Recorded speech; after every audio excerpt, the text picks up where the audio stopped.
ये मीरापुर से पूर्व प्रत्याशी हैं, आपको पता है इलेक्शन लड़ा इन्होंने और सबकी हवा निकाल दी, तो आपका इतना भी हक नहीं बन सका। इतना हौसला अफजाई करते हैं आप।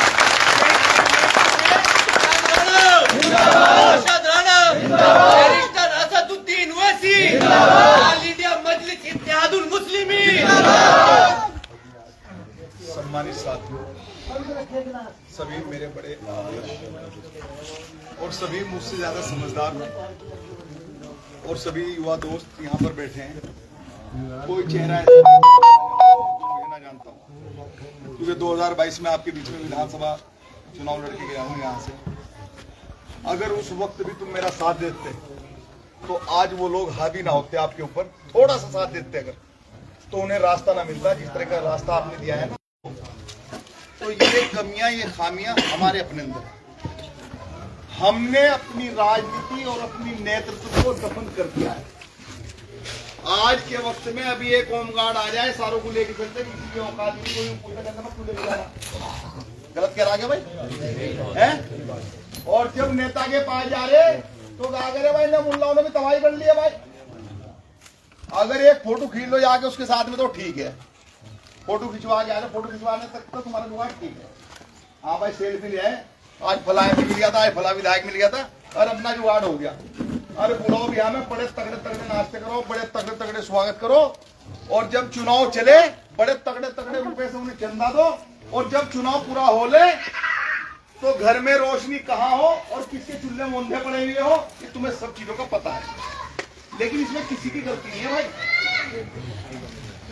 अगर आज मीरापुर विधानसभा उत्तर प्रदेश में चर्चित है तो सिर्फ मीरापुर विधानसभा क्षेत्रवासियों की वजह से है कि मीरापुर विधानसभा क्षेत्रवासियों ने औकात बता दी मिस्टर अखिलेश यादव को।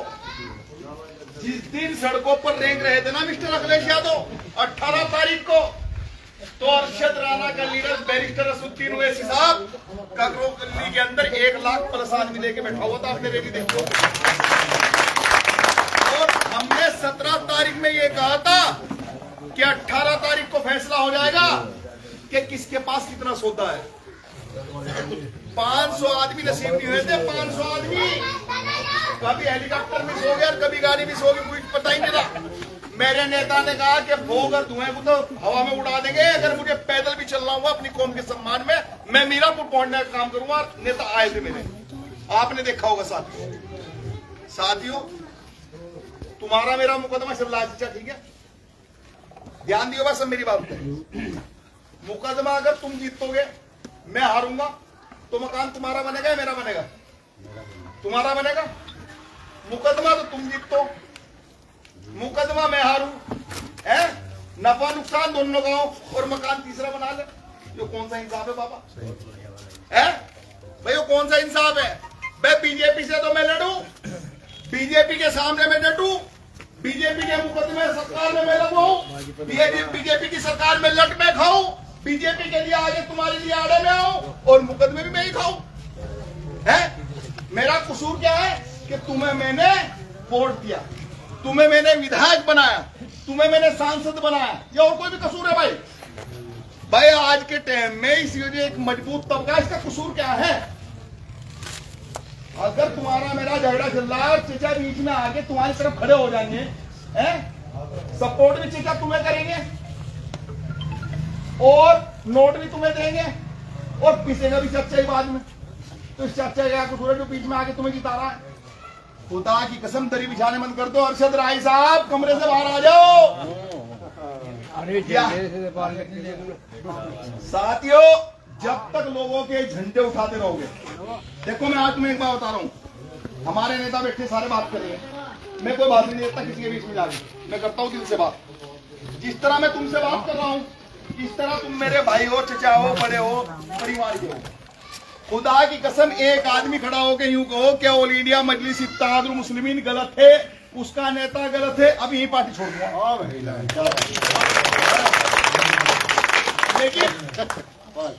लेकिन दलील के साथ ये बताओ कि जब मैं उस नेता के लिए हैदराबाद पहुंचा और मैंने देखा, कसम खुदा पाक की क्या आलम था चचा, अगर वैसे हिसाब से कोई आदमी रूबरू होकर मिला को भाई, इंशाल्लाह मैं मिलूंगा आपके मिर्जापुर चुनाव में, चिंता ना करो। और इंशाल्लाह चतौल में कोई शेर ऐसा ही लाऊंगा जो वैसे साहब यहाँ भी आएंगे इंशाल्लाह, और बगरा में कार्यक्रम रखेंगे इंशाल्लाह। देखो जिस टाइम दारुसलाम के अंदर मेरी एंट्री हुई, कितना बड़ा लीडर है वैसे साहब, पूरी दुनिया के लीडर है, पूरी दुनिया के, भारत के या उत्तर प्रदेश के लीडर नहीं, पूरी दुनिया ने नेता माना है बैरिस्टर साहब को, पूरी दुनिया ने। और वो पूरी दुनिया का लीडर जिस टाइम में इतनी दूर था, जितनी दूर ये कुर्सी छोड़ के, मौलाना इमरान गवाह है, इनके सीने में कुरान है, अगर ये झूठ बोले, अपनी कुर्सी छोड़ के और इतनी दूर मेरी तरफ बढ़ के सदराना सलाम यार, ऐसा लीडर मिल जाएगा है? ऐसा लीडर मिल जाएगा? क्या कर रहे हैं? और जब मेरे हाथ में सिंबल दिया, अभी कोई भी आवे तो हम सब सोचेंगे जो बाहर से आ रहा ना भाईजान कितने बैठे ए भाईजान सुन लो जरा, सुन लो सारे, हंस के बर्बाद ना अपना करो ना मेरा करो। इस हंसी में अपने आप को बर्बाद कर लिया हमने, ना सुनने में सब बाउंस हो रहा, सब पे गुजारा, कुछ नहीं पता चल रहा। और तुम्हारी हमारी तो गुजर जाएगी, क्योंकि तुम्हारे हमारे बाप ने बहुत कमा रखा, लेकिन जो आगे आने वाली नस्लें है ना, इस हंसी के लिए उन्हें कितनी कुर्बानी देनी पड़ेगी। जब सोचना कि तुम्हारे हमें तो इतनी आजादी दी है कि हमारे पास नोट रखे, नोटों से हम अपनी जान बचा रहे है, क्या बात है? और जब कल को ना नोट होगी और ना वोट डालने का अधिकार होगा, तो उससे पूछना कि उस हंसी में क्या हंस रहे थे, तुम अपना मुस्तकबिल खो रहे थे। खुदा की कसम सीरियस हो जाओ, अगर सीरियस हो गए ना बगरे वालों, तो इंशाल्लाह नहीं से बगरे से पानी निकलेगा। तुम्हें सही बता रहा बात को। आपने देखा कि अलीगढ़ में 4 लड़कों के ऊपर मॉब लिंचिंग का केस लगा, है देखा किसी के रिश्तेदार, अलीगढ़ वाले किसी के रिश्तेदार थे क्या? हो गया बिरादर थे तो 4 लड़के तो बिरादर हो गए थे, कहीं ना कहीं रिश्तेदारी में बिरादर में फंसे हो। 4 लड़कों पे गाँव किसी का केस लगा, किसी ने आवाज नहीं उठाई। ऑल इंडिया मुस्लिमीन और तुम्हारी यहाँ की पूरी टीम उत्तर प्रदेश से जगह जगह से पूरा डेलीगेशन गया और अलीगढ़ में जाके अधिकारियों की आंख खोलने की बात करी और उनकी आंखों में आंखें डाल के बताया कि गलत मुकदमा नहीं लिखा जाएगा, चाहे यहाँ पर कुछ भी हो जाए। पूरा उत्तर प्रदेश पूरी पार्टी अलीगढ़ में पहुंच जाएगी अगर गलत सटाने का काम किया जाएगा। साथियों, अगर इतनी लड़ाई लड़ी तो 4 लड़कों पे से गांव कसी का मुकदमा हटा और जिन्होंने मारपीट करी थी उनका उन पे मुकदमा लिखा गया। प्रशासन भी ऐसा नहीं कि प्रशासन गूंगा बहरा है, प्रशासन भी सुनता है, लेकिन सुनाने वाला चाहिए। जितना तुम विधायक एमपी के चक्कर काट रहे हो, जिस दिन अरशद राणा जैसे बेवकूफ नेता वाले लोगों ने अपने भाई को किसी के चक्कर काटने वाले जिले में बैठा हूँ, किसी की औकात नहीं मेरी कौम को लाजा सता दे, एक बार आके देख लो मेरे पास। सत्ता किसी की भी हो, सरकार किसी की भी हो, लेकिन हम इतनी हैसियत रखते हैं कि अधिकारी से अपनी बात कहने का वजूद रखते हैं। अरे जब कहने के ही नहीं तो अधिकारी तुम्हारी बात कैसे सुन लेंगे? तुम्हें तो बता दिया गया, एक डॉक्टर गया मुजफ्फरनगर का मशहूर चट्ठावल का रहने वाला, अरे एमपी साहब सीएमओ ने बहुत परेशान कर रखा, मैं बोल रहा हूं तुमने तबाह कर लिया। ये अंदाज था जो कसम आदौला शरीफ की डॉक्टर ने बताया। ये 4 डॉक्टर थे, हम सिर्फ ये कह रहे थे कि हमारा गुनाह क्या है, हमारे कागजों में कमी क्या है, हम डॉक्टर है या नहीं है, हमारा हॉस्पिटल है या नहीं है, हमारे फिर सताया क्यों जा रहा है। सिर्फ ये गुनाह था उन डॉक्टरों का और उन्हें जवाब ये मिला। साथियों, तुम सरनेम चेंज करने में लग रहे हो, कल बालियान जीते, आज मलिक साहब है, आज वो है, आज वो है। अरे हमें कोई फर्क नहीं पड़ता, कोई भी बन जाओ, हम तो सबके साथ है, लेकिन आपके साथ कौन है मुझे ये तो बताओ। 2013 से लेकर और आज तक सिर्फ हर एक उम्मीद यही जगा रहे चुनाव में आके कि अब की बार बच जाओ, अब की बार बच जाओ, भैया आ जाएंगे। जब मैं चट्ठावल विधानसभा लड़ रहा था, मैं सबको आसिफ प्रधान जैसे लोगों को यहाँ समझा रहा था, मका मान जाओ, कहना नहीं भैया आ जाएंगे, योगी जी से बचा लो। योगी जी से बच गए, मुकदमे हट गए या सताए नहीं गए, क्या कुछ नहीं हुआ तुम्हारे साथ में बताइए आप। एक योगी का डर दिखा दिखा के तुम्हारी वोटों पर वो सल्तनत कायम कर दी गई कि आज तुम्हारे 100-125 एमएलए होने के बाद भी उनकी औकात ये नहीं कि तुम्हारी बात विधानसभा में कहते हो। अरे इकरा हसन के साथ बदतमीजी हुई तो किसी को कोई दिक्कत नहीं हुआ। अरशद राना हिंदुस्तान में ऐसा सक्सेस जो लाइव आकर सबसे पहले मैंने मुखातब करी थी कि वो बहन बेटी है, अगर उसके सम्मान को ठेस पहुंची तो हम पीछे नहीं हटेंगे। ऑल इंडिया मजलिस इत्तेहाद मुस्लिमीन आगे आएगी, क्योंकि मेरे नेता ने मुझे इतनी आजादी दे रखी है।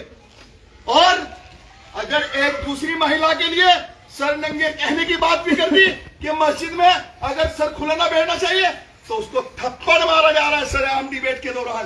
क्यों? क्योंकि वो एक दहाड़ी वाला था, क्योंकि वो एक मौलवी था। किसके लिए? उस रहनुमा की तुम्हारे आंख क्यों नहीं खुली? हम खुलेआम कह रहे हैं, लाइव चल रहा है, लोग देख रहे हैं। मैं किसी के घर में नहीं रहता, मैं 1 मिनट जीऊं या 1 घंटा जीऊं, लेकिन कसम वादौला शरीक की ये नियत कर चुका हूं कि कौम की जो हकीकत है उसे सामने ला के रखूंगा, जो कौम की बात है उसकी नुमाइंदगी आगे आगे करूंगा, लेकिन इंशाअल्लाह किसी से नहीं डरूंगा।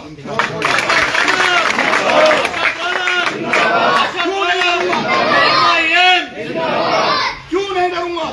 इसलिए नहीं डरूंगा क्योंकि कलमा ला इलाहा इल्लल्लाह मेरे दिल में है और मैं उसका उम्मती हूँ, जो हर उस जमाने का उम्मती हूँ जब 313 साहबाओं ने फतह किया था। तो अल्हम्दुलिल्लाह, तो अल्लाह का शुक्र है तुम इतनी तादाद में हो। अरे कहाँ सो रहे हो? अपनी नियत कर लो। मैं कह रहा हूँ कि पश्चिम उत्तर प्रदेश से 50 विधायक तुम जहां मोहर मारते हो उसी जिताओगे इंशाअल्लाह। अभी हमारे बोध साहब कह रहे थे नेत्रपाल भाई के साथियों, बहन जी ने यहाँ पर 4 बार सरकार बनाई। मैं बता देना चाहता हूँ कि वही बहन जी, मैं भी 24 साल वही रहा हूँ, कहती थी अरे तेरी विधानसभा में तेरी कितनी वोट है? मैंने कहा बहन जी 1.5 लाख, क्योंकि मेरा भी टिकट हुआ है, बताओ तो मेरे 40,000 है, जाके आप लोगों को बना ले और तुम विधायक बन जाएगा। अरे जब हम यूं कहेंगे मगर नेत्रपाल तेरे चरसाव विधानसभा में कितने हैं? 1,40,000, तो तुम्हें 1.5 लाख दे रहे आप लोगों को बना लो। बताओ खुदा की कसम क्या रंग होगा उठे? आज भी वो लोग सेकुलर समाज के आपका इंतजार कर रहे हैं। आज भी वो लोग सेकुलर समाज के आपकी तलाश में बैठे हैं कि खुदा के वास्ते तुम पहले घर में एक हो जाओ, हम तुम्हारे साथ आने के लिए तैयार हैं। लेकिन जब हम ही एक नहीं है, अभी यहाँ से कार्यक्रम खत्म होगा, हम चलेंगे। अरे यार यूं बता रहे थे, यूं बहका रहे थे, अरे किसी की माँ ने दूध पिलाया बकरे में तो सामने आके मेरे से बात करे अरे मैं अपनी सारी सियासत में आग लगा के 24 साल राजनीति करने के बाद में मैंने वो झंडा उठाया है जिस झंडे को उठाने का मतलब आज का जिहाद है साथियों। लेकिन मैंने सब अपना आराम, चैन, सुकून सब उठा कर रख दिया। जब मीरापुर में चुनाव हो रहा था, अरे लोग कहते हैं बीजेपी की बी टीम है। अबे हराम की नस्लो, ये देखो मेरा बच्चा 13 साल का कुरान हाफिज, इधर अब्दुल्ला, आपने वीडियो में देखा होगा कि जब मेरा चुनाव चल रहा था इसके साथ में क्या जुल्म नहीं हुआ, क्या जुल्म नहीं हुआ। अगर हम बीजेपी वाले तो फिर इसके साथ जुल्म क्यों हुआ? ये कुरान हाफिज है, 2 मेहराज सुना चुका, अल्लाह का शुक्र है। लेकिन क्योंकि हम दोनों बाप बेटे सड़क पर चुनाव लड़ रहे थे और कोठियों वाले कोठियों में बैठे थे और ऑटो पे लट बज रहा था। लट तो आप खाओगे, हम कोठरी में पैक हो जाएंगे। साथियों मैं नहीं कहता कोई नेता गलत है, मैं कहता हूं कि हम गलत है, हमारी सोच गलत है, हमें बदलना होगा अपने आप को। अगर हमने अपनी क़यादत मजबूत कर ली तो इंशाअल्लाह वो दिन दूर नहीं। अरे बैरिस्टर साहब क्या कहेंगे मीरापुर में? बैरिस्टर साहब ने क्या कहा मीरापुर में, सुना आपने? बैरिस्टर साहब ने कहा कि एक बैरिस्टर से कुछ नहीं होने वाला। जब तक तुम उत्तर प्रदेश में 1000 बैरिस्टर पैदा नहीं कर देंगे, जब तक तुम्हारा उद्धार नहीं होने का। अरे मैं चाहता हूं अगर तुम्हारे 10 विधायक हो और इनका ये जो गठबंधन वाले, ठगबंधन वाले, इन पर 10 की कमी हो जाए तो तुम्हारा वजूद बन जाएगा उस टाइम। बनेगा नहीं बनेगा? उत्तराखंड में 3 विधायक थे बसपा के, कांग्रेस में 3 की कमी पड़ गई। बहन जी लगा मेरे कैबिनेट मंत्री बनेंगे, कहना बहन जी ठीक है, कैबिनेट भी लो, यो भी लो, वो भी लो, सब दे दिया। सरकार बनवा दी कांग्रेस की। सरकार किसकी चली उत्तराखंड में? बहन जी की, जिसका कैबिनेट मंत्री था। समझ गए? तो साथियों क्या तुम 3 दिन दे सकते हैं? खुदा रसूल की कसम आज नियत कर लो। और मैं फिर भी ये कह रहा हूँ कि मेरे नेता ने कहा था कि अगर किसी को शक है तो मदीना मुनव्वरा में मेरे साथ चलो, लेकिन मैं वहां नहीं हूँ, मैं बगरा में खड़ा हूँ। अगर किसी को शक है तो मस्जिद में मेरे साथ चलो। साथियों मैं तुमसे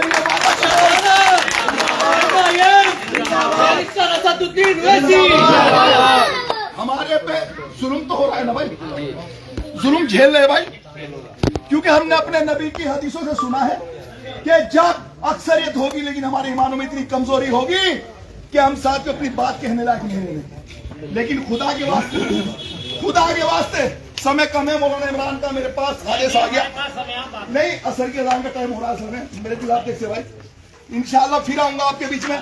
लेकिन एक बात छोड़ के जा रहा हूँ आपके बीच में, किसी को प्रशासनिक कोई भी काम हो किसी के पास मत जाओ, मत झुको उनके आगे। जो अपने आप को बादशाह समझते हैं उसके साथ जाओ जो तुम्हारे कदमों की धूल है। मैं बैठा हूं मुजफ्फरनगर में मीनाक्षी चौक पे, आधी रात भी आओ, कोई भी तुम्हारा काम हो, अगर इंशाल्लाह तुम्हारे लिए नहीं चलूंगा उठ के तो कह देना तेरा गेट बनता और हम आए थे अब जवाब देता मैं क्या है। और इंशाल्लाह तुम्हें टाइम देखने की जरूरत नहीं पड़ने की, तुम्हें ये नहीं सुनने की जरूरत पड़ने की मेरे पास टाइम भी है अब तुमने भाई मुझे यूं कर दिया, यूं कर दिया, जैसा भी कैसा हो इंशाल्लाह तुम्हारे साथ खड़ा हूंगा। एक दैनिक अखबार का मालिक हूं, जर्नलिस्ट मीडिया सेंटर का अध्यक्ष हूं, अपनी औकात मेरी इतनी है कि मैं अधिकारी से ये सवाल पूछ सकता हूं कि ये क्या है, ये क्यों है और इसका मतलब क्या है। लेकिन साथियों अपने अंदर बदलाव लिया, मैं आज हेल्प कर लो इंशाल्लाह। अगर मैं गलत हूं अगर मैं गलत हूं तो मुझे अपनी सब में ले लो, और अगर मैं सही हूं तो मेरी सब में आ जाओ। तो आज सारे पार्टी ज्वाइन करो इंशाल्लाह। भाई हाथ उठा के बोलो सारे पार्टी ज्वाइन करेगा इंशाल्लाह। परिवार में भी आज सबको पार्टी ज्वाइन कराओ इंशाल्लाह। आज बगरे से इंशाल्लाह समझ लो कि एक तूफान उठ चुका और देखेंगे तुम इंशाल्लाह पंचायत में इसके नतीजे, क्योंकि इन्हें सबको पता है कि जब इस छोटे चुनाव को हम कामयाब की तरफ ले जाएंगे तो विधानसभा में इंशाल्लाह फतेह हमारी होगी इंशाल्लाह। अस्सलाम वालेकुम, खुदा हाफिज़। बहुत शानदार।